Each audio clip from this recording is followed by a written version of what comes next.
but he's only like 5'5". But he's a multi-point, point guard. And the point of it was, here he is, a short little dude amongst these giants on the basketball court. And so the point Mike was trying to make when he introduced Isaiah Thomas as our division uh, basketball coach for the camp was, it doesn't matter how big or small, you can be great in the NBA. And I've got Isaiah Thomas's actual autograph. I've got Mike's somewhere on a card. But I met Dennis Rodman. I've met Scottie Pippen. Scottie Pippen encouraged all the managers that were there because Scottie did not want to play. He signed up and wanted to manage, and that's what he did in high school. And then in college he got thrown into playing. His coach was like, "Dude, I'm not making you a manager."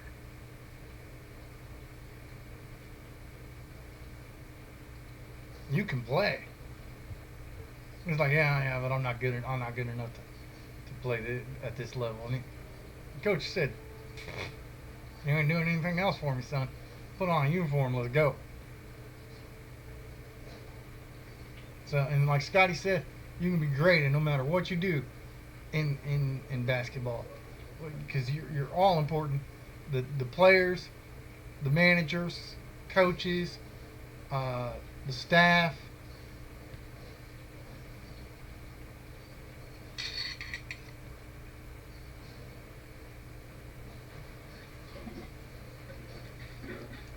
And so so I want to know. I mean, I'm going to say something. I never. After Mike got out of it, I really stopped following basketball. I knew, Irving Johnson. He was a great player. Larry Bird. Um, I knew Dr. J. I didn't know when I say I knew. It's not like I personally knew, Larry Bird or Magic Johnson or Dr. J. But my but I knew of them and I knew they were greats. But to me, the all-time, and even even to LeBron James and Kobe Bryant, they've always said Michael Jordan was the greatest basketball player of all time. Irving Johnson said Kobe Bryant was the greatest basketball player of all time. Kobe Bryant says up up at the same status as Michael Jordan, the greatest basketball player of all time is Magic Johnson. So how can the two guys, Magic and Kobe, constantly say you were the greatest basketball player of all time, and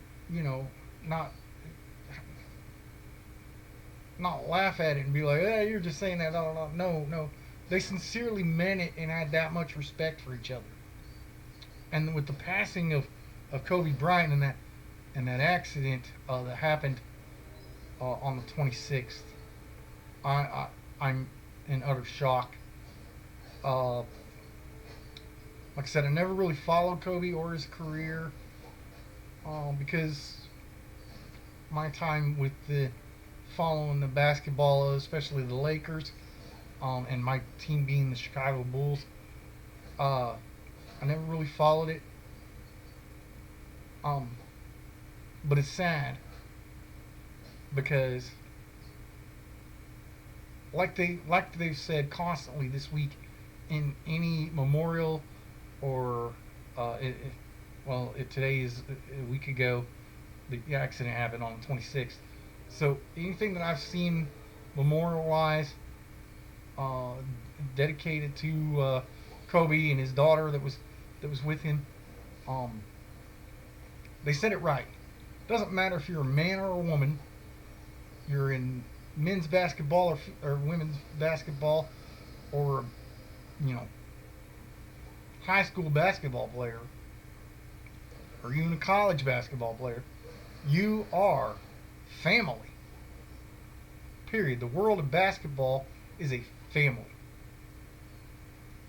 And so I just, my heart goes out to uh, Kobe, uh, to Kobe's wife Vanessa, and the three or four daughters that they that Kobe left behind, and and to Vanessa, because she lost her husband. He was 41 years old. He's only a year younger than I am, and I don't even think it's a full year. He was born in '78 sometime. And so they lost. She lost her best friend and an awesome dad. And that's one thing that Shaq said. Uh, Shaq has really shook up. You should see some of the stuff, because Shaq doesn't. He's beside himself. He doesn't know what to say, what to do. But he, I know he took it pretty hard, because him and Kobe were that tight when they were on the Lakers together. They were brothers. Daggone, my fingers are all dried out from being in the hospital. But they were like that. And I mean, they were. You got the basketball world, which is your family, but then you have guys within that family that you're this close. You know what I'm saying? Like, you could think the same thought just by eyeball, and not even get a full look. Just, and the guy behind you, as long as you're this tight, will know what you're about to say or think. And so my heart goes out to all 8 or 9 people that were on, all the 8 or 9 other people that was on that helicopter with Kobe, and their families. And my heart goes out to Vanessa, because again, that's the basketball world right there, and we're all family. I've got brothers through basketball. Trust me.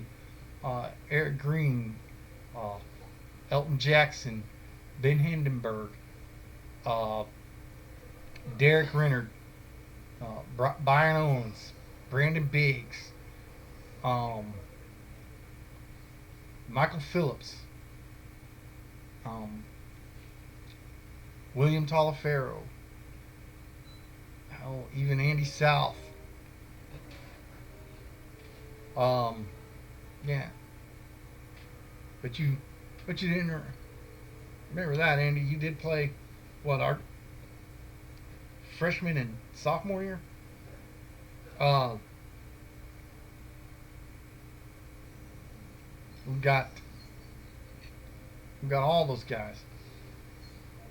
Those are my boys. Those are my brothers.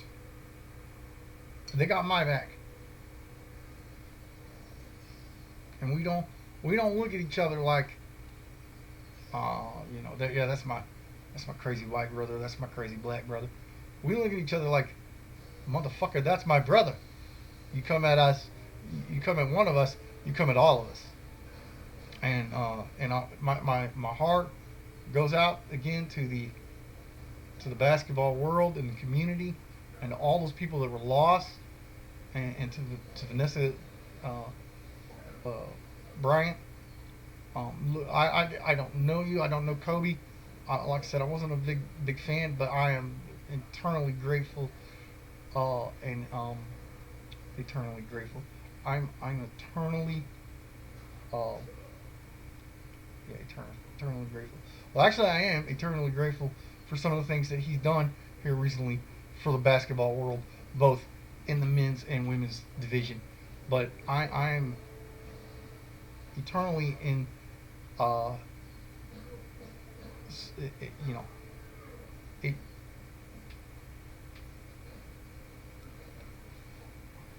I will be eternally shaken and eternally uh, in your debt. And yeah, I'm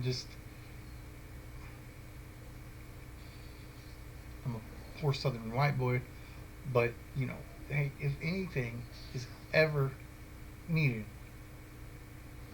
and I can help out, even with my time, maybe not monetarily, and I can get to LA, let me know.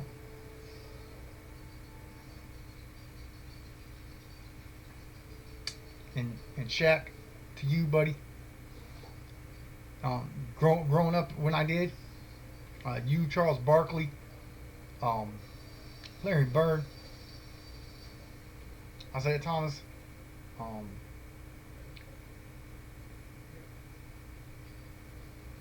all you guys, Michael Jordan, Scottie Pippen, and even Dennis Rodman. I am eternally grateful to you guys, and Shaq, it will get better. There will come a time when we can look back on this and say it it's okay. And look, man, Shaq, if you ever need to talk, man, I'm here. Just message my channel, and that goes for any of my basketball friends and family.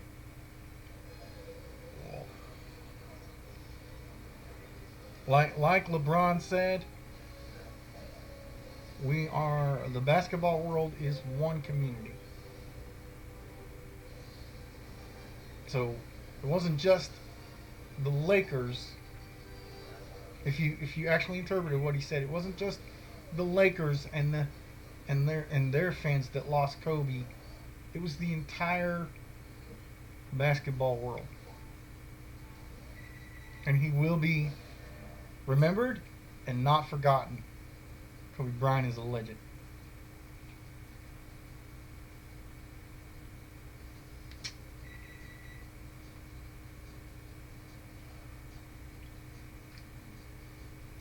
I'm about to eat this and then jump off of here.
Will you shut that off? It's the timer on the stove.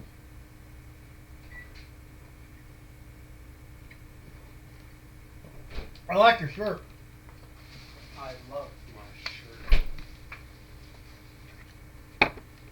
All right, so when I was in high school, now that I'm on the basketball kick here, and I've been talking about Kobe. Before I jump off of here, when I was in high school, I went into a Sears or it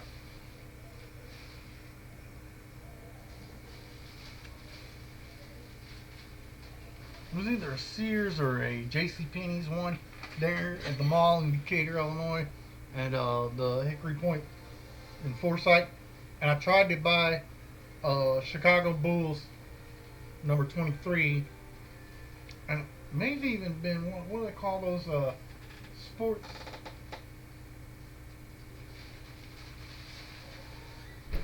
You know what I'm talking about? No. Anyway, I do not follow basketball nor will I try this. I thought you used to love basketball. I do love basketball, but that doesn't mean I follow the NBA. Oh, Doesn't mean I know anything about it.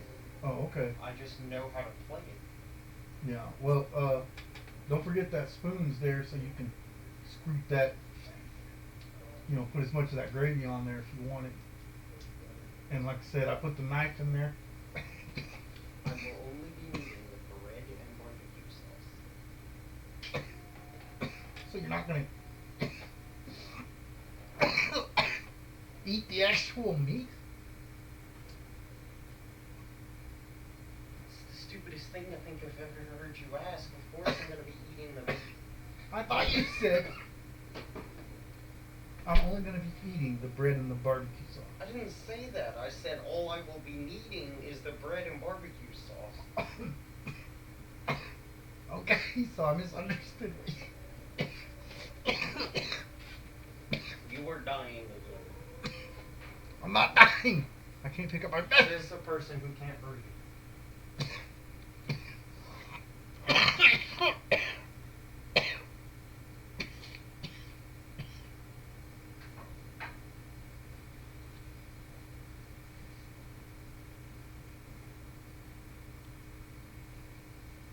So, anyway, can't pick up my medicine till in the morning. That's one reason why I'm getting until tomorrow.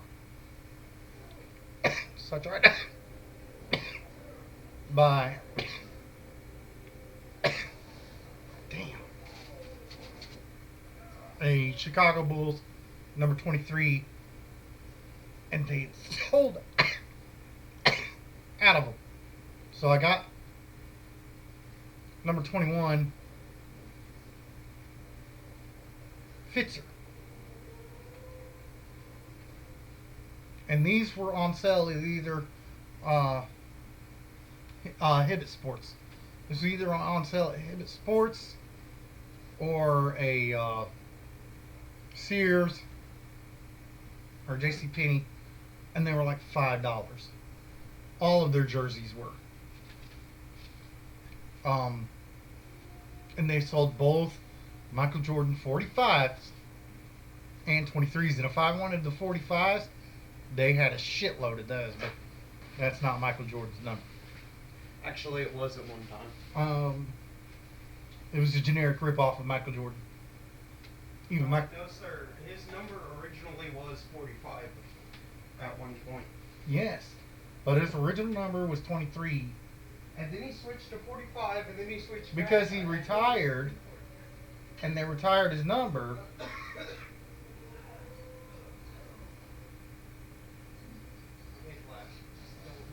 And then he kept losing as number 45. So he told the world he was going to shake things up. And he shook things up. He paid that like $55,000 fine. But he came back as Michael Jordan, number 23 of the Chicago Bulls. But he did pay a $45,000 to like $55,000 fine for wearing a retired uniform jersey number. But he didn't care.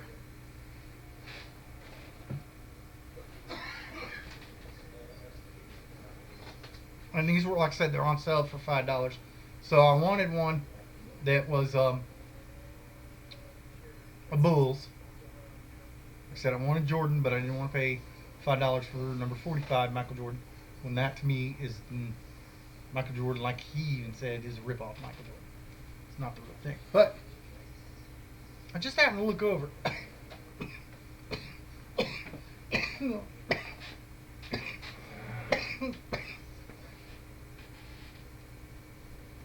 And they have the original USA Dream Team jerseys on the same cell.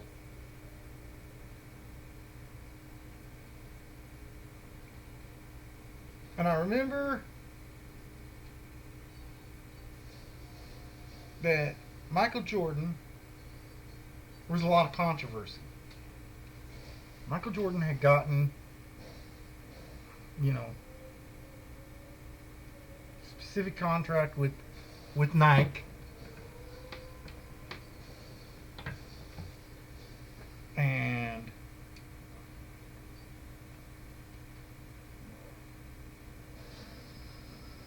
I don't know if you guys remember this or not, but during the making of the uniforms,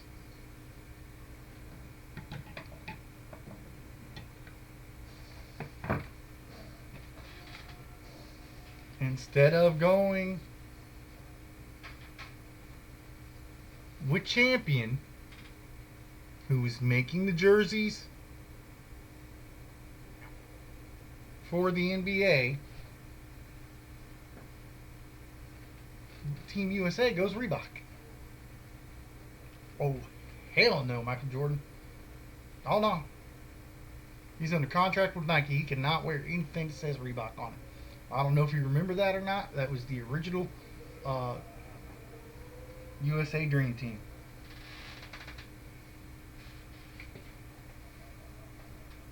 So Michael went to Champion. Well, he went to Nike and said, "Look, you're going to have to make my uniform." And they said, "Okay." Well, the USA team, like, "No, you can't do that. We're under a contract with Reebok." He said, I'm exclusively, my namesake, everything is exclusive property of Nike. I can't wear anything. You know, I've copyrighted my own name. I can't wear anything that doesn't say Nike. I mean, that's why they had Nike Air Jordans. Let's see, so Reebok thought they were going to get in there and get it good. And then a couple of the other players had contracts with other companies, so they were like, "What the crap?" And Reebok was like, "Yeah, we got them all now." Oh no.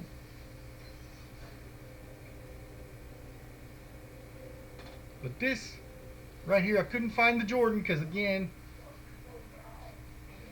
number 23 is sold out, or number 1 or whatever he was in Team USA, sold out. But I did manage, big guy. Oh, sorry, you have to forgive me because I stapled it to my wall.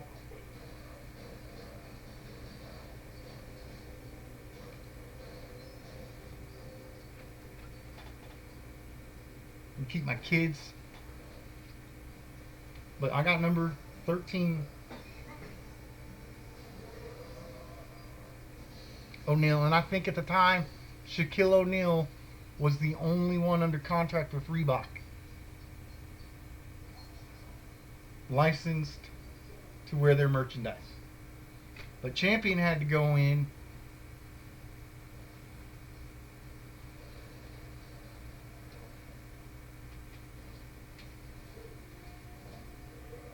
and make their uniform.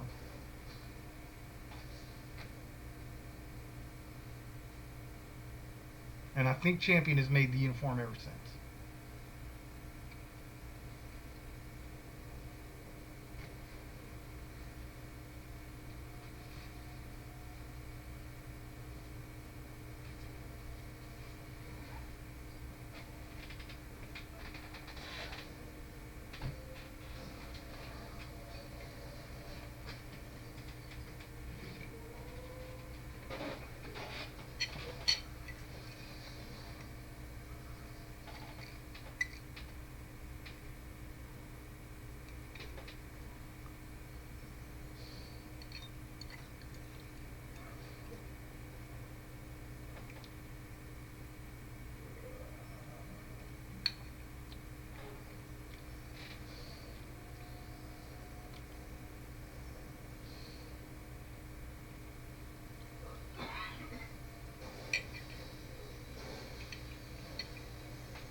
So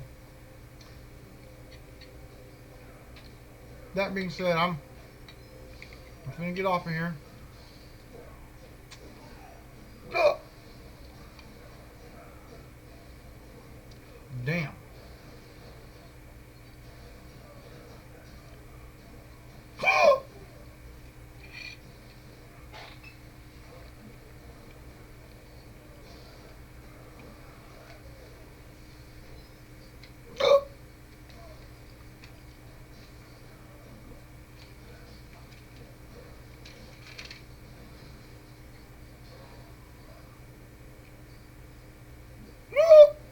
This is Pepsi AC. I'm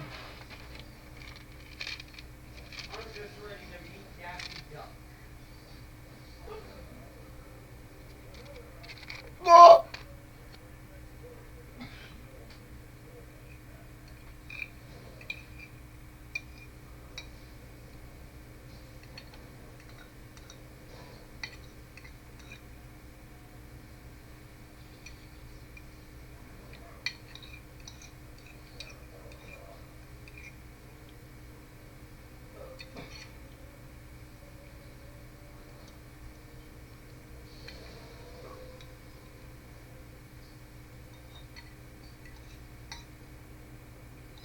Do you think Daffy Duck is in that game?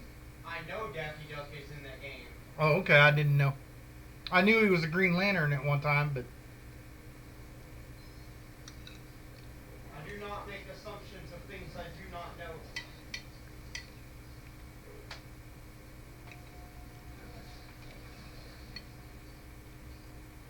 you're despicable.